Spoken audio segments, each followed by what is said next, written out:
The new iPhone 17 Pro Max just landed from Planet Apple, and it's got a brand new look, including this punchy cosmic orange color that marks a before and after compared to the iPhone 16 Pro Max. But that's a comparison for another video, because right now, this beast is about to face its main rivals, the also new Google Pixel 10 Pro XL and the Samsung Galaxy S25 Ultra. Hold on tight, because we're taking a deep dive into the design, display, performance, cameras, and battery of these flagships to see how they stack up against each other. Hey, I'm Olive, your host here at Versus.com, and thanks to Pitaka for sponsoring this video. In case you missed it, to celebrate finally hitting 400,000 subscribers, we announced a huge phone giveaway in our last video. All you had to do was comment which phone you would love to win, and with a massive 502 votes, the phone we're giving away is the iPhone 17 Pro Max. Now, for a chance to bring this baby home, all you have to do is drop a comment down below telling us which one of these colors is your favorite. Only one comment per person counts, so spamming won't help you win. In 14 days, we're picking the winner randomly and announcing it in a YouTube community post, so smash that subscribe button and turn on your notifications so that you do not miss it in case you're the lucky one. And now, let's get this comparison started. As we mentioned, the iPhone 17 Pro Max is rocking a brand new look, which definitely takes some inspiration from the Apple Watch Ultra. Instead of a camera bump, it now has a horizontal camera bar, which some people have already compared to a Poco phone, and even Poco themselves tweeted about it. It's also ditching the titanium frame and full glass back for an anodized aluminium encasing with just a small rear matte ceramic glass window to keep its wireless charging capabilities, kinda like what Google did with the Pixel 5. Both the Pixel 10 Pro XL and the Galaxy S25 Ultra stick to the glass sandwich design. The Pixel has a polished aluminium frame, while the Galaxy uses a matte titanium alloy. On the back, both the Pixel and the Galaxy are protected by frosted Gorilla Glass Victus 2. Something extra that can be an advantage for some people is the inclusion of the S Pen on the Galaxy. For weight, the iPhone sits at 233 grams, the Pixel is close behind at 231 grams, and the Galaxy is the lightest at 219 grams. All three come with an IP68 rating, which means that they're all dust tight. Google and Samsung claim their phones can survive for 30 minutes at a depth of 1.5 meters, while Apple claims its iPhone can handle up to 6 meters for the same amount of time. Unfortunately, we don't have a diving suit at the office to test that out. Sorry. Now, let's check out these displays. The Galaxy and the Pixel both have 6.9-inch screens, while the iPhone is just a hair smaller at 6.8 inches. All three are rocking LTPO OLED displays with a 120Hz refresh rate, meaning they can drop all the way down to a single forever alone hertz to save battery life. We threw them under simulated sunlight at over 100,000 lux and measured the typical high brightness using a full white screen. The iPhone reached 1,228 nits, while the Pixel shot for the stars at a whopping 2,444 nits. The Galaxy came in at 1,594 nits. This shows that the iPhone didn't have a huge jump in typical high brightness compared to the 16 Pro Max, which reached a very similar 1,189 nits. For security, the iPhone sticks with its reliable Face ID, while the Pixel and the Galaxy both use ultrasonic under-display fingerprint scanners. For even more info on screen specs, including our measured peak brightness, feel free to pause the video right here. Honestly, choosing the best display is a bit tricky because they're all amazing, but if you want to be super picky, the Pixel has the best typical high brightness, while the iPhone has the best peak brightness. However, both the iPhone and the Galaxy now have anti-reflective coating that really makes a difference when using the phones outside. That said, the Galaxy is definitely the best of the two, but it doesn't get as bright as the Pixel. At the end of the day, it is really up to you to decide what's more important, especially if you're often out and about. But screens are just one side of the multimedia experience, with the speakers being the other one. So let's play some beats. All three of these phones come with stereo speakers. Both the Pixel and the iPhone have improved earpiece speakers this year, which is always a welcome change. While you're checking out these speakers, let me drop some knowledge on you about Pitaka's new case lineup for the iPhone 17. First up, the Ultra Slim case is only 1.3 millimeters thin and weighs just 25 grams. But don't let that fool you, it is made from aerospace-grade aramid fiber, which is 5 times stronger than steel. Plus, it has Pitatap for smooth camera control experience. space. Next, the Aramid ProGuard case is also crazy slim with a cool woven design you can actually feel, but it gives you even more protection with special cushioned corners and military-grade certification, so a casual drop won't be a big deal. And finally, the Aramid Ultra Guard case blends Aramid fiber and TPU for maximum protection and a stylish look. The full wrap edges feel comfy while still keeping all your buttons safe, including that camera control. You can snag the Ultra Slim case for $59.99 with Pit to Tap or $49.99 without. The Aramid ProGuard is also available for $59.99, and the Ultimate Aramid Ultra Guard case is $79.99. If you're dropping cash on a new iPhone 17, you better protect it with some space-age tech. To get a closer look at all the cases, colors, and patterns, hit the link in the description. Smoking on his I swear really got me fried. I've been through a lot, I swear it helps me clear my mind. Popping ace of spades to wash away the tears.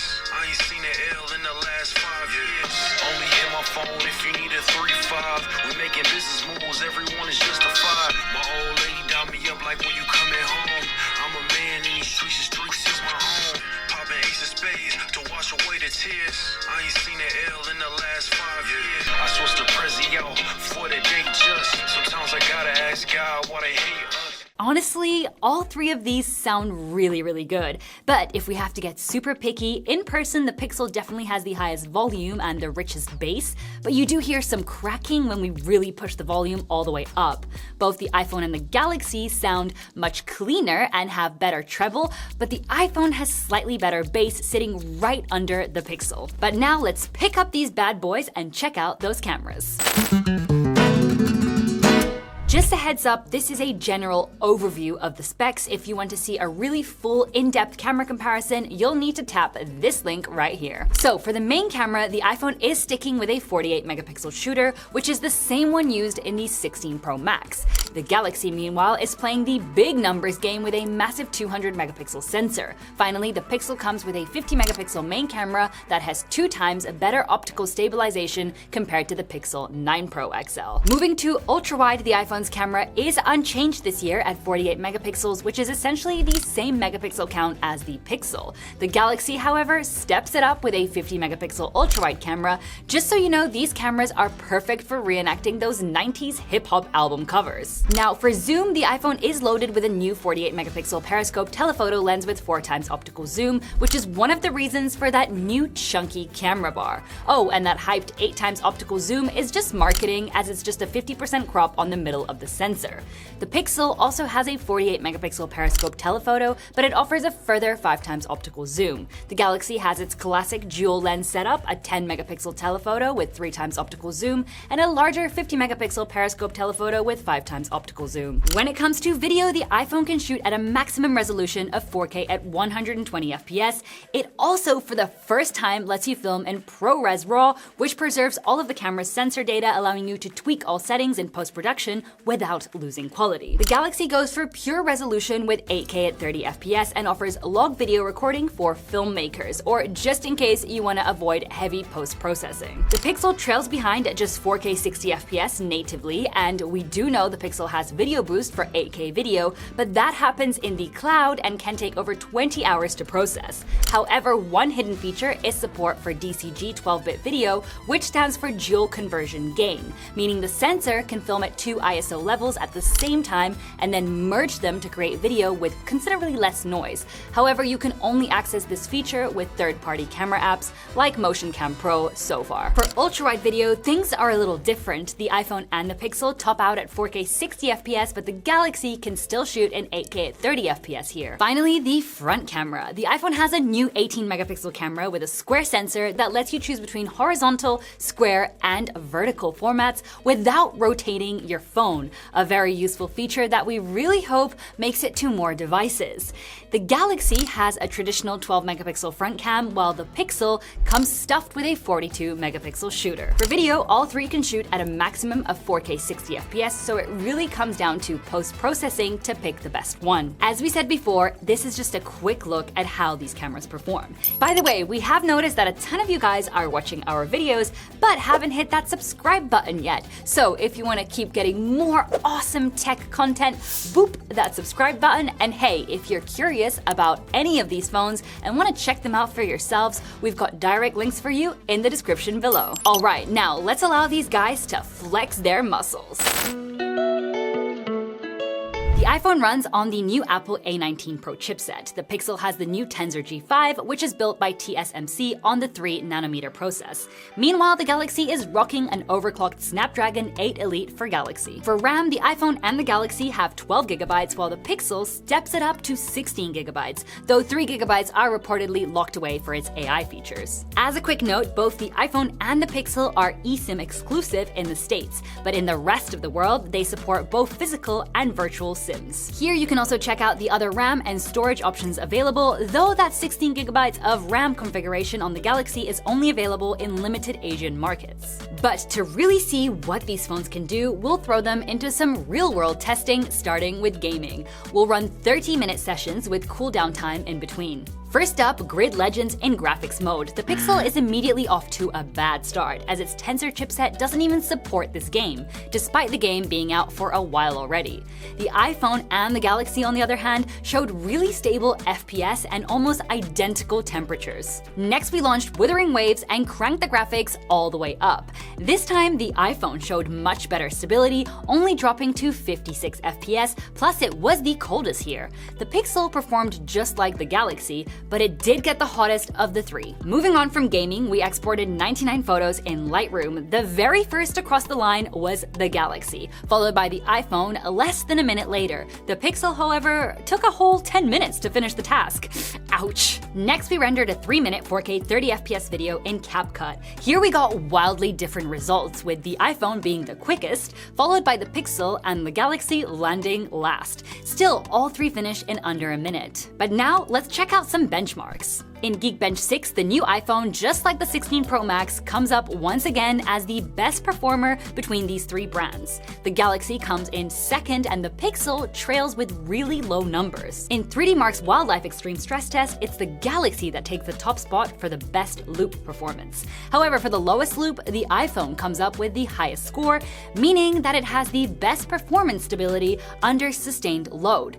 The Pixel, well, it's just chilling there in the back. In Antutu, we know we can't directly compare these scores because of the different OS architectures, so this is just to give you an idea of the device's raw scores. But even so, the Pixel once again comes dragging its feet. For storage speeds, the iPhone uses Apple's proprietary NVMe, while the Pixel and the Galaxy both offer UFS 4.0. However, we've seen the Pixel's storage speeds to be quite slow despite using a newer UFS version. Altogether, the performance of the Tensor chipset on the Pixel is still not on par with the Galaxy or the iPhone. It trails behind in many tests, especially in benchmarks, even though those don't always reflect real-world performance. The Galaxy and its Snapdragon chip really give Apple's A19 Pro a tough battle, but Apple's chipset still comes out on top for most tests and sustained gaming. Its new vapor chamber and aluminium unibody helping with heat dissipation. So if you are planning on doing a lot of photo and video editing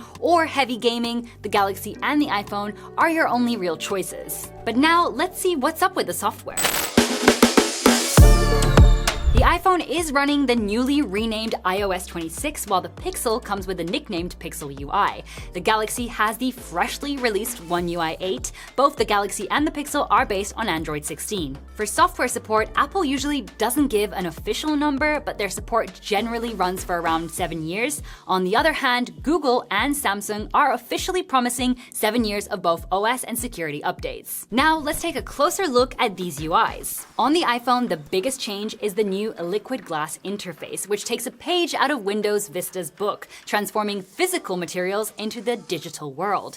This new look extends across the entire OS, including the icons and the lock screen. Incredibly, we don't have a lot of AI features forced upon us, probably after the mixed reception to Apple Intelligence, but we do have live translation for calls or real-life conversations if you're using AirPods Pro, and a very warm welcome to a new feature, call screening, which is a feature Google introduced with the Pixel 3 and Samsung with the Galaxy S23. Better late than never, right? The Pixel is getting a fresh coat of paint with Material 3 Expressive, which gives you a more fun interface, brand new animations, and bold colors. Unlike the iPhone, it's got a whole truckload of new AI stuff like Voice Translate for real-time call translation, Camera Coach to guide you in taking better photos, or Magic Queue, which suggests replies to messages using information from previous messages or emails. That just to name a few. You also get previously seen features like Magic Editor and Pixel Studio. One UI 8 on the Galaxy doesn't really bring anything extremely new that we haven't already seen on One UI 7. However, it does come with some practical AI-assisted features like Now Brief, which is similar to what Google did with the now obliterated Google Now. You also get a bunch of cool editing tools in your gallery like Generative Edit or Sketch to Image to really transform your photos or even long press on videos for instant slow-mo. With that out of the way, let's move on to our last category.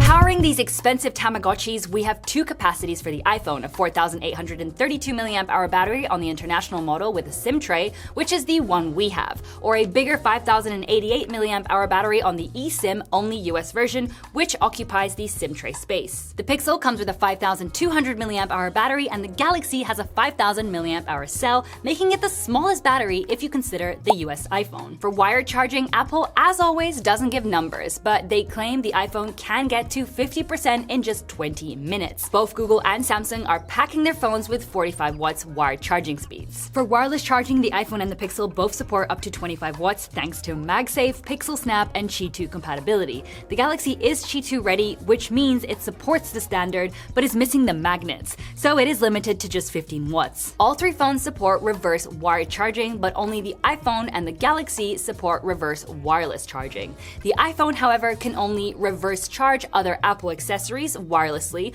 while the Pixel sacrificed reverse wireless charging altogether for Pixel Snap. In our wired charging test using a 100 watts charger, the Galaxy was the very first to hit a full charge, taking just 1 hour and 12 minutes and peaking at 42 watts. Wildly enough, both the iPhone and Pixel reached a full charge in an identical 1 hour and 26 minutes, which is interesting considering the iPhone peaked at 37 watts while the Pixel only hit 28 watts. And now for the big one. Price. Both the iPhone 17 Pro Max and the Pixel 10 Pro XL start at $1,199. The Galaxy S25 Ultra, on the other hand, retails for $1,299. That's a whole $100 difference that you could use for, say, 27 liters of Heinz ketchup. But honestly, the Galaxy has been out for a while, and we have seen some steep discounts already, which puts it at pretty much the same or even cheaper price compared to the new iPhone and Pixel, which is a very big thing to consider. Alright, let's wrap this up. The new iPhone 17 Pro Max, in the words of our scriptwriter Ezzy, feels more like an iPhone 17 Ultra than a Pro Max, as that new design definitely gives it a more rugged and less elegant look, similar to the Apple Watch Ultra. And let's be honest, that look is not everyone's cup of tea. However, the major changes this year were in the hardware and technical specs, like that really practical front-facing camera, rather than tons of new AI features. The Samsung Galaxy S25 Ultra comes out as an incredibly refined and compelling option. It has a super powerful Snapdragon chipset, and thanks to multiple software updates, it's more mature than ever. Plus, that included S Pen is something you simply won't find on the other two. The only downside, it is the priciest one here if you can't manage to find a discount. The Pixel 10 Pro XL, however, despite Google switching to a more efficient TSMC foundry, is by no means at the same performance level as the other two. Honestly, Apple did a very un-Apple thing and made great improvements in hardware, while Google just stuffed in even more AI instead of truly elevating the Pixel's performance. The good news is that Pixel prices usually drop fast a couple months after release, so if you just wait a little bit, it will definitely be the cheapest flagship to get from this bunch. So with all the cards on the table, it's your turn to choose. Which one of these three flagships do you think is the best overall choice in the long term? We really want to read your opinions about it, so be sure to leave a comment below. Oh, and if iPhone is not really your thing, but you still want a top-tier Android phone, make sure to check out this comparison right here. And if you want to take a closer look at these Aramid cases by our sponsor Pitaka, you can find a link in the description below. Before you go start looking for Halloween costumes, don't forget to give us a big thumbs up and hit subscribe, as we're always testing new devices to help you make the best choice. We'll see you in our next video, and until then, take care.